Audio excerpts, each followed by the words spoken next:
मरकजी वज़ीर दाखिला अमित शाह ने अपने 3 रोज़ा जम्मू कश्मीर दौरे के दौरान आज जम्मू में IIT के नए कैंपस का इफ्तिताह किया।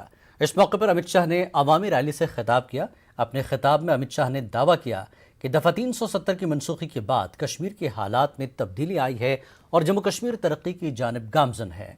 मरकजी वज़ीर दाखिला ने कहा कि अब जम्मू के साथ नाइंसाफ़ी का दौर ख़त्म हो चुका है। अमित शाह ने अपने खिताब में जम्मू कश्मीर के लिए 15,000 करोड़ के तरक्याती कामों का ऐलान किया और कहा कि 2022 तक 51,000 करोड़ की सरमायाकारी होगी। इस मौके पर अमित शाह ने अपोजिशन जमातों को भी निशाना बनाया। उन्होंने कहा कि 3 खानदानों ने जम्मू कश्मीर को बर्बाद किया। मित्रों, आज मैं जम्मू में आया हूं। सबसे पहले ये कहने आया हूं कि जम्मू वालों के साथ अन्याय का समय समाप्त हो चुका है।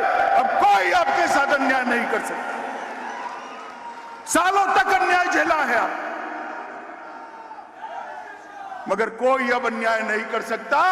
विकास दोनों का साथ में होगा, कश्मीर का भी होगा, जम्मू का भी होगा।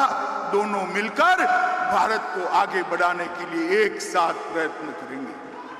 किसी को अन्याय नहीं हो, इस प्रकार का शासन नहीं चले।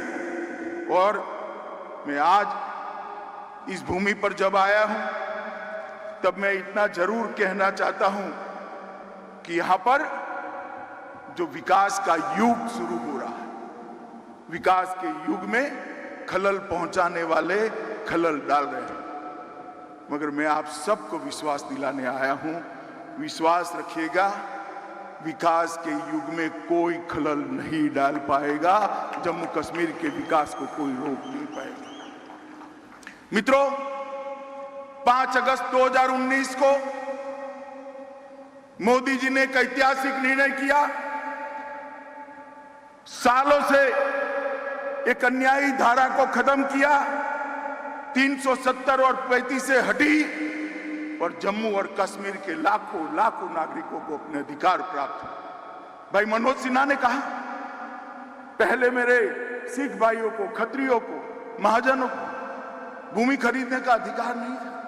जो शरणार्थी वहां से यहां आए थे, उनके अधिकार नहीं थे। वाल्मीकि भाई के अधिकार नहीं थे। मेरे गुर्जर भाइयों को रिजर्वेशन नहीं मिलता था। पहाड़ियों को रिजर्वेशन नहीं मिलता था। मिलता था क्या? मिलता था। किसी को डरने की जरूरत नहीं है। भारत के संविधान के सारे अधिकार मेरे गुर्जर भाइयों और पहाड़ियों को मिलने वाले हैं। कोई रोक नहीं।